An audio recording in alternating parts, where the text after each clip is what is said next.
अपने संविधान के साथ छेड़छाड़ करने का मौका बीजेपी के एनडीए को या खुद विपक्ष ने एक सोची समझी रणनीति व षड्यंत्र के तहत अपने गठबंधन का नाम इंडिया रखकर इनको दिया है। या फिर ये कहा जाए ये सब कुछ सत्ता पक्ष व विपक्ष की अंदरूनी मिली भगत से हो रहा है, इसकी भी आशंका है। वैसे भी कांग्रेस में बीजेपी द्वारा चुनाव पूर्व इनकी इस राजनीति को अर्थात भारत बनाम इंडिया बनाने के इनके इस घिनौने खेल को लोग अच्छी प्रकार से समझ रहे हैं। इसके साथ ही यहाँ मैं ये भी कहना चाहूँगी कि विपक्षी गठबंधन के इंडिया नाम को लेकर बीजेपी व इनके एनडीए को तथा इनकी केंद्र की सरकार को जबकि चाहिए ये था जबकि इनको चाहिए ये था कि इनको लगे हाथी इसके विरुद्ध माननीय सुप्रीम कोर्ट में जाना चाहिए था। इसलिए ऐसी स्थिति में हमारी पार्टी ये चाहेगी कि अब माननीय सुप्रीम कोर्ट को खुद इसका संज्ञान लेकर यहाँ ऐसे सभी संगठनों, पार्टियों व गठबंधनों आदि पर तुरंत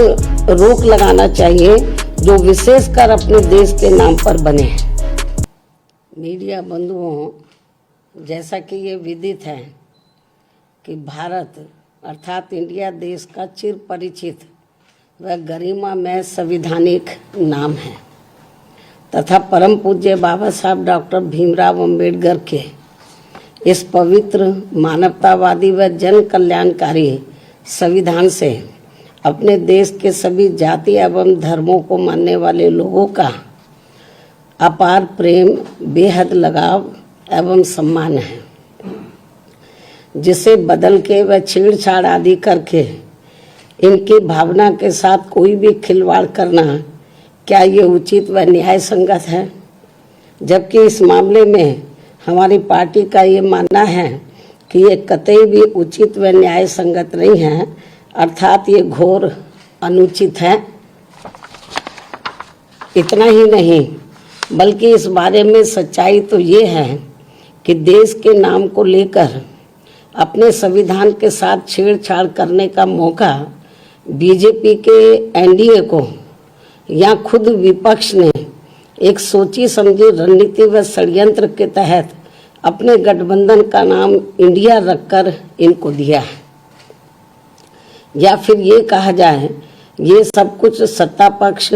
व विपक्ष की अंदरूनी मिली भगत से हो रहा है, इसकी भी आशंका है। ये भी एक आम चर्चा है जिसकी जितनी भी निंदा की जाए वह कम है। यदि ये सब कुछ हो रहा है तो इसकी जितनी भी निंदा की जाए वह कम है। वैसे भी कांग्रेस में बीजेपी द्वारा चुनाव पूर्व इनकी इस राजनीति को अर्थात भारत बनाम इंडिया बनाने के इनके इस घिनौने खेल को लोग अच्छी प्रकार से समझ रहे हैं, जिसकी वजह से अब इन्होंने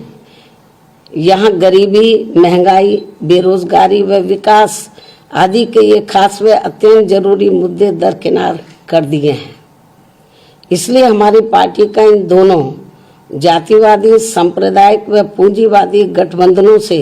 दूरी बनाए रखना पूरे तौर से सही व जनहितैषी भी है। इसके साथ ही यहाँ मैं ये भी कहना चाहूँगी कि विपक्षी गठबंधन के इंडिया नाम को लेकर बीजेपी व इनके एनडीए को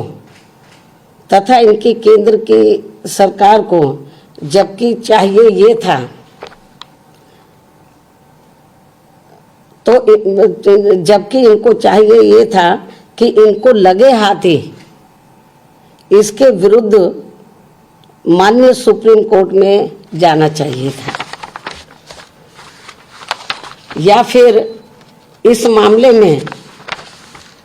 कानून बनाकर संबंधित नाम रखे जाने पर प्रतिबंध लगा देना चाहिए था, किंतु ऐसा न करके अब इसको लेकर जो संकीर्ण राजनीति की जा रही है ये ठीक नहीं है, वह जन विरोधी भी है। इसलिए ऐसी स्थिति में हमारी पार्टी ये चाहेगी कि अब माननीय सुप्रीम कोर्ट को खुद इसका संज्ञान लेकर यहाँ ऐसे सभी संगठनों, पार्टियों व गठबंधनों आदि पर तुरंत रोक लगाना चाहिए जो विशेषकर अपने देश के नाम पर बने हैं, वरना फिर अपने देश की गरिमा को भी काफी ठेस पहुंचेगी। इतना ही नहीं बल्कि विपक्ष व अब सत्ता पक्ष द्वारा भी अपने देश के नाम पर की जा रही इस स्वार्थी व संकीर्ण राजनीति से फिर अपने संविधान के साथ आए दिन छेड़छाड़ करने का किसी को भी खुला मौका मिल जाएगा। अंत में अब मुझे पूरी उम्मीद है कि माननीय सुप्रीम कोर्ट इस मामले का खुद संज्ञान लेकर अपने संविधान के साथ किसी भी पार्टी व फ्रंट आदि को छेड़छाड़ करने का मौका नहीं देंगे। इस खास अपील के साथ ही मैं अपनी बात यही समाप्त करती हूँ। धन्यवाद।